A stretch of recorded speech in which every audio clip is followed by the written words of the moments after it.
Hey everybody, this is David Dugdale, learningdslrvideo.com. A few days ago I went skiing and I took my camera with me and I was trying to see the back of the LCD display and I just couldn't see it with direct sunlight, light bouncing off the snow. You know, when I take pictures and I want to chimp to see if I'm in focus, got the right exposure, or if I'm shooting video, you just can't see anything. So I remembered a while back I watched a video by Top, and he created a little cheap DIY. This one cost me about $8 total, which is pretty amazing. And what you do is basically put this on the back of your camera and use little ties right here, and you've got yourself kind of a very inexpensive loop, and then you can adjust, you know, exposure, focus, and you can get your composition right. So I talked to Top and he told me about going to Harbor Freight Tools to pick up a box set of loops for about $5. I then picked up black spray paint for about $3, and it's made just for plastic. I then found an old baby powder container. If you can believe it, it's from 1985. Next up, I had to figure out which loop would work the best. Top was right, and they all fit perfectly inside the container. I used the earmuffs from an old pair of podcasting headphones that I just hated and I never used anymore. And the earmuffs worked perfectly fitting around the baby powder container.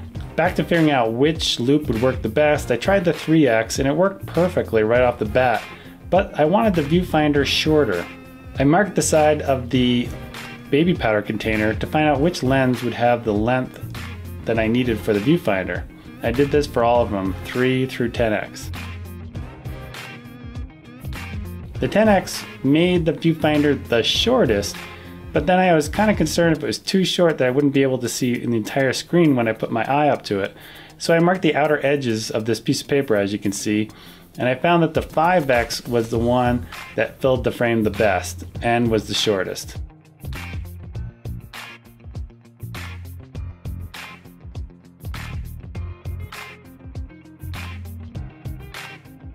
I then measured the 5X height and marked it on the container.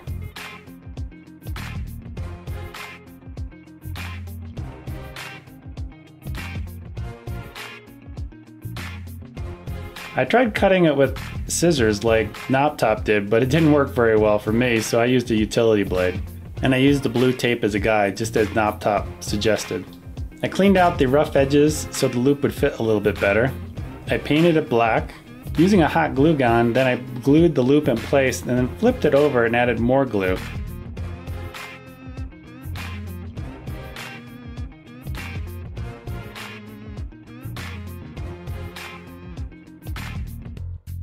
The blue tape was protect the loop from getting goo into the lens.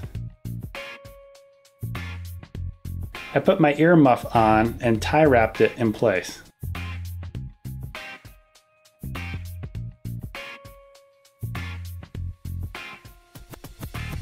I had this idea to add chopsticks to make the frame a little bit more rectangular in shape, but it didn't work very well. And actually the container frame size works pretty well.